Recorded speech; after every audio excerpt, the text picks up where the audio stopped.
Olá pessoal, tudo bem? Então, eu estou aqui para dar continuidade àquela série de vídeos que nós estamos fazendo sobre Era Vargas, abordando alguns momentos, alguns temas, algumas situações específicas sobre esse período. Nós vimos no vídeo anterior os aspectos relacionados à disputa política, à polarização ideológica. E quando nós olhamos para aquela situação, o seu desfecho, na verdade, pelo menos o desfecho para a polarização, ele se dá ainda no ano de 35, quando a ANL foi fechada, foi proibida de existir. E logo depois, os comunistas eles tentam articular um golpe, tentam articular um movimento que passou para a história conhecida como Intentona Comunista. Vejam que da Intentona Comunista até o golpe do Vargas, até o início do Estado Novo, nós temos exatamente 2 anos. Então, não é apenas um movimento que usa o comunismo como pretexto, É verdade que esse pretexto ele teve um peso significativo, ele foi usado ao longo desses 2 anos e ele ainda foi usado no momento final, no desfecho, que foi o plano Cohen. Mas na verdade, todo esse período de 2 anos, ele também representa um fruto das divisões internas ao próprio governo. Não se esqueçam do que significa o modelo populista de governo. Esse modelo é um modelo que procura atrair setores sociais diferentes, grupos políticos diferentes e tentar homogeneizar esses interesses, muitas vezes divergentes, dentro da própria estrutura de Estado. Então não é uma coisa mecânica, não é uma coisa simples. Os comunistas tentaram tomar o poder e por conta disso nós fechamos o Congresso, damos um golpe e começamos a ditadura. Não foi muito simples assim. Vejam que é um processo demorado, um processo que se desenrolou com altos e baixos ao longo desses 2 anos. E um processo no qual a A e B, os grupos simpatizantes do fascismo, que defendiam a ditadura, se o indivíduo pertence a um grupo fascista, ele defende um Estado forte, ele defende uma ditadura, tal como na Itália, tal como em outros países europeus. Esse grupo ele foi importante para o golpe do Estado Novo, para o golpe que deu origem ao período ditatorial. Então o Estado Novo começou em 1937, foi até 45, é um longo período, e normalmente nós olhamos para 2 aspectos que chamam mais atenção.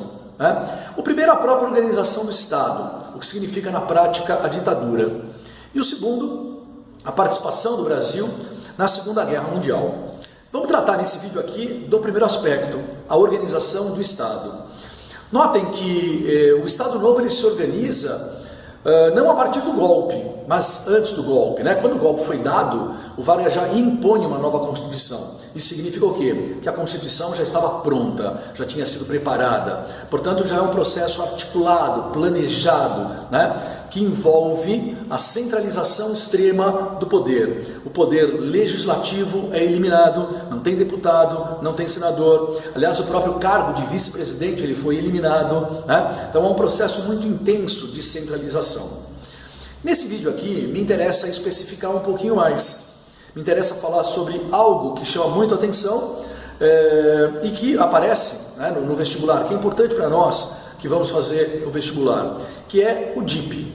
Vejam que o DIP, o Departamento de Imprensa e Propaganda, ele não foi o único órgão criado pelo Vargas. E na verdade ele não representa também uma grande novidade. Já existiam no Brasil, praticamente desde 30, agências reguladoras, departamentos que estavam relacionados à propaganda oficial. Mas o DIP ele tem características peculiares e ele desenvolveu suas atividades dentro de um período particular que foi exatamente o Estado Novo, foi exatamente o período ditatorial. O DIP ele foi criado em 1939 e eu diria que ele tinha 2 grandes funções. Uma, aquela que aparentemente é mais óbvia, é promover a censura. Então, muitos jornais no Brasil sofreram intervenção, alguns jornais foram fechados, alguns jornais foram encampados pelo governo, e o governo passou a se utilizar da censura sobre qualquer forma de meio de comunicação. O jornal é a mais importante, seguida, evidentemente, pelo rádio.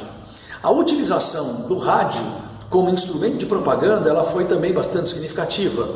o governo, como eu falei, encampou jornais, o governo encampou inclusive emissoras de rádio. Alguns jornais foram criados nessa época, né? Algumas emissoras de rádio estavam ligadas diretamente ao governo. Por exemplo, a Rádio Mauá. A Rádio Mauá era uma rádio do Ministério do Trabalho, né? E que fazia a propaganda junto aos trabalhadores, que falava aos trabalhadores sobre as questões trabalhistas, sobre os problemas do trabalho e como o governo, obviamente, resolvia esses problemas, como o governo promovia o desenvolvimento, né? Como o governo promovia os trabalhadores, a classe operária de uma forma geral, certo? Então, o DIP, ele, no primeiro momento, ele está relacionado à censura, mas principalmente à propaganda, né? A propaganda, ela não era, como a gente pode perceber, uma propaganda apenas das obras. Isso, de fato, acontecia, né? Existia a propaganda das realizações. Então, o DIP se utilizava de uma série de canais, né, para promover o governo, para promover o Estado. Uma das coisas que chama atenção dentro dessa propaganda articulada a partir do DIP, né, realizada pelas emissoras de rádio, foi o programa A Hora do Brasil. A Hora do Brasil é um programa radiofônico criado nesse período, né, e que tinha basicamente 3 finalidades. Uma finalidade informativa, uma finalidade cultural e uma finalidade cívica. Essas eram as 3 finalidades desse programa que existia nas rádios brasileiras e era obrigatório todas as rádios transmitirem durante 1 hora por dia. Tá? A primeira parte, que era a parte informativa, tratava exatamente das realizações do governo, das principais decisões, eventualmente de algumas obras, daquilo que o governo fazia, daquilo que o governo promovia. A segunda parte, que é a parte cultural, ela promovia principalmente a música. 70% dessa parcela do programa, a parte cultural, se destinava à música brasileira. E não apenas a reproduzir a música brasileira, né? Ela era acompanhada de comentários. Comentários sobre o autor, comentários sobre o significado da música, particularmente o samba, né? Essa é uma época em que aparece o samba oficializado, né? O samba que valoriza o trabalhador, que valoriza o homem que acorda cedo, né? Que valoriza aquele que vai para a batente, né? O Estado Novo se preocupou muito, a partir da censura e da propaganda, em inibir aquela visão do sambista que valorizava o malandro, né? E valoriza, ao contrário, o trabalhador. Tá? Então, essa segunda parte, a parte cultural, ela destacava principalmente a música brasileira, o samba e esse samba oficializado. Mas também falava sobre pontos turísticos, também falava sobre momentos históricos, né, da vida brasileira de uma forma geral. Tá? E havia, por último, a terceira parte, que era a parte cívica. A parte cívica tratava de aspectos da história do Brasil, falava um pouco dos heróis nacionais, e inclusive havia uma vez por semana uma palestra do ministro do Trabalho, né, todas as quintas-feiras, nesse programa A Hora do Brasil. Então, a Hora do Brasil, organizada pelo DIP, protagonizada pelo DIP, ela cumpriu um papel muito importante para promover o governo e para promover os valores nacionais. No entanto, vale a pena a gente saber que se desenvolveu nesse período também uma imprensa de oposição. Parte dessa imprensa de oposição, ela foi uma imprensa clandestina. Normalmente nós falamos em clandestinidade, né? Se pensa em grupos de esquerda, e nesse caso não. Nesse caso, inclusive, a imprensa liberal, né, que se desenvolveu no período, muitas vezes com folhetins, com jornais com poucas páginas, ela era clandestina. Havia, claro, a imprensa operária, ela sempre existiu, né? Havia um órgão de divulgação do Partido Comunista, havia jornais de tendência anarquista, né? Mas que tinha uma penetração social muito menor, né, do que os jornais de cunho liberal. Durante todo esse período, durante todo o Estado Novo, nós percebemos essa situação de relação do Estado com os meios de comunicação, né? Por um lado, um forte controle sobre eles, interferência, censura, né, empastelamento, controle.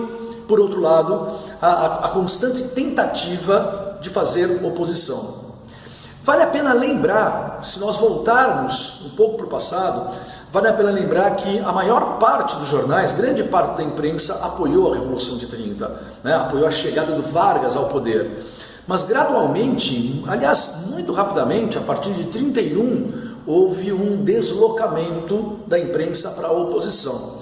Não se esqueçam que aqui em São Paulo, né, o grande jornal O Estado de São Paulo, ligado ao Partido Democrático, foi um dos protagonistas da Revolução de 32. Tá? Apesar da Revolução de 32 ter se restringido a São Paulo, ser um movimento paulista, ela traz consigo, né, uma filosofia constitucionalista que é compartilhada por outros setores da sociedade, Brasil afora, né, e por grande parte da imprensa, certo? Então, para o Vargas, controlar a imprensa, né, não permitir que ela fizesse oposição, tornou-se algo fundamental.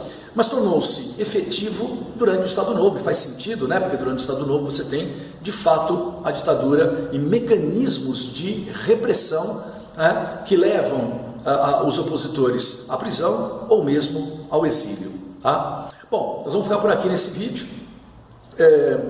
Esse é um momento bastante importante. É interessante perceber como é que o Estado se organiza.